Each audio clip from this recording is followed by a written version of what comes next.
जो हमारी एनुअल मचेल माता यात्रा होती है उसी की ये हम आपको सूचना देना चाहते हैं कि जो 25 जुलाई को ये यात्रा जो ऑफिशियली स्टार्ट होती है अप टू 8 सितंबर तक पीक पे होती है, उसी के बारे में बताना चाहते हैं कि ड्यू टू इंक्लीमेंट वेदर वो जो हमने 3 दिन के लिए इसको स्टॉप किया है। 27 तक हमने रोका है, उसके बाद भी हम देखेंगे कि अगर वेदर परमिट करती है तो एलो करेंगे। अदरवाइज़ क्या होता है कि 25 जुलाई को जब कपाट खुलते हैं तो हमें वहाँ पे जो पंडित है, पुजारी है, वो रिचुअल्स के साथ पूजा करते हैं। वहाँ के जो वहीं पे मचेल में जो घर हैं उन्हीं की मदद से वो पूजा होती है, वो माता रानी के दर्शन किए जाते हैं। बाकी जो ओपन जो हमने करना है पिलग्रिम्स के लिए, पब्लिक के लिए, वो जो है 27 के बाद after assessing all the situation of weather conditions तो हम उसको ओपन करेंगे।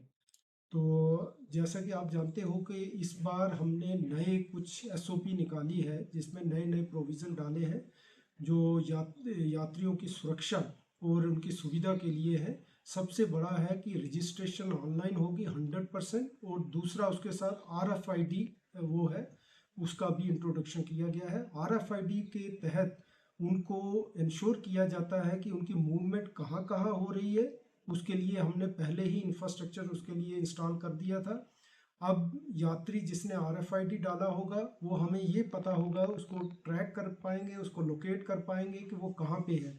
वो हम इंश्योर करेंगे कि हमारे जो वल्नरेबल स्पॉट्स हैं जैसे नालाज हैं, कुछ ऐसी जगह हैं, स्टीप गॉर्जेस हैं, वहाँ पे इंश्योर करेंगे कि ये यात्री इकट्ठा ना हो, ताकि इनकी जो सुरक्षा है उस पर ध्यान देते हुए ये हमने RFID इंट्रोड्यूस किया था। इसके अलावा आप देखेंगे कि हमारी टोटल जो यात्रा ये जो स्टार्ट होती है महालक्ष्मी मंदिर, जो जम्मू से स्टार्ट होती है जैन बाजार से, तो अप टू मचेल भवन तक जाती है। टोटल इसका ट्रैक है 304.7 किलोमीटर, उसमें से 1.7 किलोमीटर ही जो है वो बाई फुट हमने कवर करना है, बाकी सारा मोटरेबल है। इस बार हमने दर्शनी जो ड्योडी है, जो हमारा लास्ट मोटरेबल पॉइंट है, वहाँ पे भी हमने व्यवस्था रखी है। वहाँ पे पानी, बिजली और सैनिटेशन की, और इसके साथ साथ टॉयलेट फैसिलिटीज़ रखी हैं, और एक छोटा सा बस स्टैंड टाइप बनाया है जहाँ 50 से 70 के करीब गाड़ियाँ वो खड़ी हो सकती हैं, और उनको हमने उसी तरीके से गुलाबगढ़ से फेरी करेंगी पिलग्रिम्स को वहाँ पे, और वहाँ छोड़ के तो फिर दोबारा वापस आ जाएंगी। तो टाइमिंग का जैसे है, टाइमिंग हमने 5 AM से 5 PM तक रखा है। इसी के बीच यात्री जो हैं वो यहाँ पे यात्रा कर पाएंगे। और एक कैप रखी है, 8,000 से ऊपर हमने एलो नहीं करना है किसी को भी। वो उसके लिए रजिस्ट्रेशन RFID करवा के 8,000 पे वो रजिस्ट्रेशन ब्लॉक हो जाएगी। उसके बाद वो नेक्स्ट डे जा सकते हैं जो भी आएंगे। तो इसलिए मैं आपके माध्यम से यही कहना चाहता हूँ, जितने भी पिलग्रिम्स यात्री यहाँ आना चाहते हैं वो सबसे पहले अपनी रजिस्ट्रेशन कराएं। रजिस्ट्रेशन के बाद जैसे ये हमारे काउंटर्स पे पहुँचते हैं, हमारा काउंटर स्टार्ट होगा सरकूट मंदिर में, जो पहला पड़ाव है जिसको बेस कैंप कहा जाता है। वहाँ पे हमने 2 लगाए हुए हैं हमारे जो सेटअप हैं RFID के, तो वहाँ से वो RFID ले सकते हैं। उसके अलावा हमने रजिस्ट्रेशन के भी काउंटर लगाए हुए हैं। वो उसके बाद वो जाएंगे गुलाबगढ़। गुलाबगढ़ में भी रजिस्ट्रेशन के 6 से 7 काउंटर लगे हुए हैं डिपेंडिंग अपॉन कितनी रिक्वायरमेंट है। उसके बाद उसकी चेकिंग स्टार्ट हो जाती है। ड्यूटी जो मोड़ है, जो हमारा फर्स्ट गेट है, वहाँ पे पुलिस की तैनाती है, और विदाउट RFID किसी को भी अलो नहीं किया जाता है।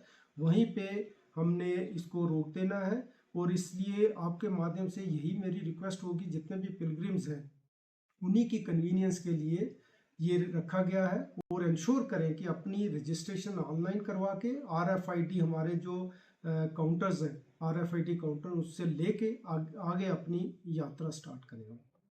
सबसे पहले हमारा जो पोर्टल है वो है www.shrimachelmataYatra.com। ये जो पोर्टल है, यहाँ पे इन्होंने जाना है और सारा स्टेप वाइज लिखा है रजिस्ट्रेशन कैसे करनी है। उनका फ़ोन नंबर रजिस्टर होगा, उनको OTP आएगा, उसके बाद उनके जितने भी परिवारजन हैं उनको रजिस्टर कर सकते हैं। तो अकॉर्डिंगली उसके बाद RFID का तो हमारे काउंटर पे ही होगा।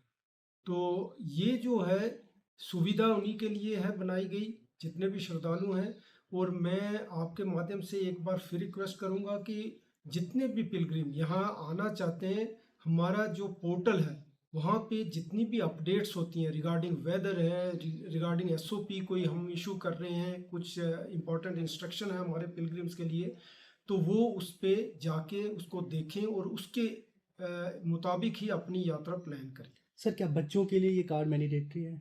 सबके लिए मैंडेटरी है, ये मैंडेटरी है सबके लिए। आप देखेंगे कि भाई इस कार्ड से जितने भी यात्री होंगे उनको ट्रैक किया जाएगा। इसमें क्राउड मैनेजमेंट होगी कि कहाँ किस जगह पे इस स्ट्रेच में कहाँ पे जो 21 किलोमीटर जो हमारे गुलाबगढ़ से आगे आप जाते हो चशोती तक, चशोती से आगे है 8.7 किलोमीटर, ये सारा जो स्ट्रेच है कहाँ ये यात्री इकट्ठा हुए हैं, क्या ये वल्नरेबल स्पॉट पे हैं, क्या ये सुरक्षित है नहीं है, ये सारा हमें बताता है ये RFID कार्ड। इसी के द्वारा हम इनको ट्रैक करेंगे और इनको ये है कि अगर कहीं पे ये इकट्ठे हुए हैं तो हम हमारे जो सुरक्षा के कर्मी हैं वो हर जगह पे हैं, वो इन्हें गाइड करेंगे कि यहाँ पे ये वल्नरेबल स्पॉट है, यहाँ पे मत खड़े होइए, आगे चले जाइए। तो इस तरह इनकी सुरक्षा के लिए ये RFID इंट्रोड्यूस किया। जैसे कि आप जानते हैं कि इस साल हमने प्रॉपर SOP जो है सभी यात्रियों के लिए इशू की है डिस्ट्रिक्ट एडमिनिस्ट्रेशन की तरफ से।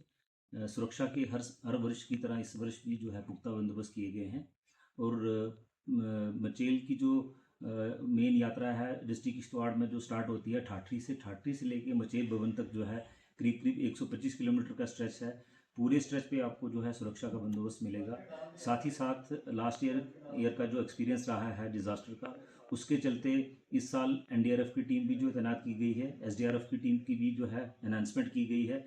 साथ ही साथ आर्मी प्लस हमारे जितने भी जो हाई रीचेस में VDGs हैं, स्पेशल पुलिस पिकेट्स हैं, सबको हमने रोपिन किया है। वो सभी जो है सुरक्षा में लगे रहेंगे। ये 42 दिन की जो यात्रा है 25 से शुरू होनी थी, जैसे कि DC साहब ने बताया कि वेदर के चलते हम 27 तक इसको स्थगित कर रहे हैं। 27 को द्वारा काल लेंगे और उसके बाद ही यात्रा को स्टार्ट करेंगे। सभी श्रद्धालुओं को ये हमारी तरफ से एक संदेश है कि प्रॉपर तरीके से जो SOP है उसको आप साइट पे देख के उसको पढ़ लें। टाइम का जो है बिल्कुल पालना करें। जो सुबह 5 बजे से लेकर शाम को 5 बजे तक यात्रा का हमने जो टाइमिंग रखा है उस पर खास ध्यान दें। साथ ही साथ ये यात्रा का कैप है 8000 यात्रा जो हमारा पीक है। अगर किसी दिन 8000 यात्रा हमारी पहुंच जाती है तो यात्रियों को नेक्स्ट डे के लिए देखना पड़ेगा। तो ये बेसिक चीज़ें हैं वो देख के पहाड़ों में जो है यात्रा थोड़ी सी रिस्की भी है रहती है, क्योंकि पिछले साल जो चशोती में हुआ उसके चलते इस साल हमने रजिस्ट्रेशन जो है ऑनलाइन रखी है और साथ ही साथ RFID का जो इंट्रोडक्शन इसीलिए किया गया है क्योंकि यात्रा की सेफ्टी और सिक्योरिटी जो हमारे लिए जो है प्राइमरी है।